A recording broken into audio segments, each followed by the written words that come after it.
For generations, the people living in the shadow of the Andes have told stories. They are whispers carried on the high-altitude winds, tales of a place hidden from the eyes of the world. Kantutak Tampu, the temple of the luminous flower. Not built of stone, but of solidified light, appearing only when twin moons aligned. Dismissed as folklore. Yet every story holds a kernel of truth. The legends spoke of guardians, creatures of shadow and mist, protectors of the temple from impure hearts, a civilization that prized knowledge over gold. They were astronomers, they were engineers, they were philosophers. They spoke with the stars and harnessed Earth's energy.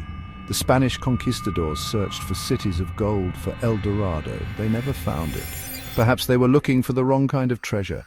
The true treasure was wisdom, a wisdom so profound its keepers chose to hide it from the world.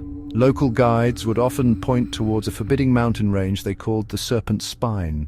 A recent seismic event, a tremor that shook the Serpent's Spine, has revealed something impossible. The initial discovery was almost an accident. A satellite monitoring geological shifts after the earthquake captured an anomaly, a pattern of perfect right angles, concentric circles now exposed by a massive landslide. It was a structure undeniably man-made, in a place previously thought to be untouched by human hands for millennia. This was the spark. An international team of archaeologists was assembled in record time, led by the audacious Dr. Aris Thorne. Their mission to climb the Serpent's Spine and confirm what the satellite images suggested. The journey itself was a trial, a battle against the very elements the legends had warned of. Excitement warred with skepticism as the team established their base camp. The air was thin, the terrain treacherous. Yet the first few days of excavation yielded discoveries that silenced all doubt. They didn't find mud bricks, rough-hewn stone. They found a polished, obsidian-like material that resisted their most advanced drills. It was smooth to the touch, yet seemed to absorb the light around it, creating an unsettling darkness. This was not the work of any known pre-Columbian culture. The Inca were master stonemasons, but this was something else. This was precision engineering on a scale that felt utterly alien. The first major breakthrough came when they uncovered what appeared to be a grand entrance. The architecture of the Kantutak Tampu is a paradox. It defies our understanding of ancient capabilities. The walls are not made of blocks, but appear to be molded from a single, continuous piece of the obsidian-like stone. How could an ancient civilization liquefy rock and cast it with such precision? The surfaces are polished to a near-perfect mirror finish, a feat that would require advanced machining even today. Throughout the complex, there are vast, open chambers with no visible columns or support beams, spanning distances that should be structurally impossible. The architects who designed this place had a mastery of materials, science and physics that we are only now beginning to grasp. Among the most stunning discoveries are the inscriptions. They are not carved into the stone. They seem to be part of it, glowing with a soft internal luminescence that pulses in a slow rhythmic pattern. The symbols are a complex mix of geometric shapes and what appear to be star charts, but these are not the constellations we see today. They depict the night sky as it would have looked over 30,000 years ago, with a level of accuracy that suggests advanced telescopic observation. Who were these astronomers, and why were they charting the heavens of a past so distant it predates all known civilizations? The academic world is in turmoil. Every new dispatch from the Serpent's Spine sends shockwaves through departments of history, archaeology, and anthropology. The evidence from Kantutak Tampu doesn't just add a new chapter to our history, it threatens to tear the entire book apart.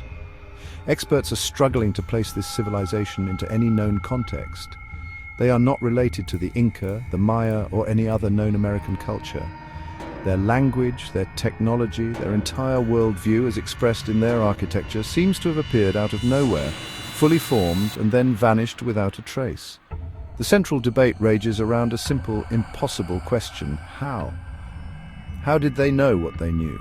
Mainstream historians argue for a lost progenitor theory, a previously unknown but entirely human civilization that achieved incredible heights before being wiped out by some cataclysm, leaving only this hidden bastion. They suggest that our understanding of early human development is simply incomplete, that we have underestimated our ancestors. This is a comforting thought, but it struggles to explain the 30,000-year-old star charts, the iridium artifacts. Faced with a puzzle that defies conventional methods, science turns to its most advanced instruments. Tampu is met with 21st century innovation. Glowing, complex inscriptions cover the temple walls, the primary focus. Linguists were baffled AI is making headway. Powerful neural networks analyze the symbols, cross-referencing every known language, ancient languages, modern languages. Early results suggest a functional language, symbols performing tasks like computer code. Dating the site is another major hurdle. Radiocarbon dating unreliable, strange geological context, lack of organic remains. Scientists employ exotic techniques. Optically stimulated luminescence measures last sunlight exposure of quartz grains. Archaeomagnetic dating analyzes magnetic orientation of ferrous particles, matches them to Earth's magnetic shifts over millennia. The complex is huge and buried in a mountain. Excavation is slow and dangerous. To overcome this, ground-penetrating radar muon tomography. Muons are subatomic particles raining from the atmosphere. Measuring their absorption and deflection through rock, scientists build detailed 3D maps of hidden chambers. Non-invasive, see-through solid rock without a single drill hole. This is now a global effort. Virtual reality models let scientists walk the temple together, debating and sharing insights. The discovery of Tampu forces us to confront the theme of hidden knowledge. It suggests that our current understanding of history is not a complete story, but merely one surviving version of it. What if other great civilizations rose and fell, leaving no trace but whispers and myths? We have always imagined history as a linear progression, a slow, steady climb from stone tools to smartphones. This temple suggests that history may be cyclical, that great peaks of knowledge and innovation can be reached and then catastrophically lost. We are not necessarily at the apex of human achievement. We may just be in the process of rediscovering what was once common knowledge. This changes everything we think we know about human potential. We look at the pyramids of Giza or the lines of Nazca and we marvel, often condescendingly, at what primitive people could achieve. Tampu serves as a humbling corrective. It shows us that our ancestors may not have been our intellectual inferiors. In some areas, they may have been vastly superior. Their science and technology simply took a different path. The idea of lost civilizations has always captivated us. We tell stories of Atlantis, Lemuria, and Hyperborea. We have been searching for them in the depths of the ocean and the sands of the desert. We never thought to look for one inside a mountain, hidden in plain sight. The temple is a testament to the fact that so much of our own planet remains a mystery. It inspires us to look again at old myths, to listen more closely to the folklore that we have so often dismissed. The temple is both an inspiration and a warning.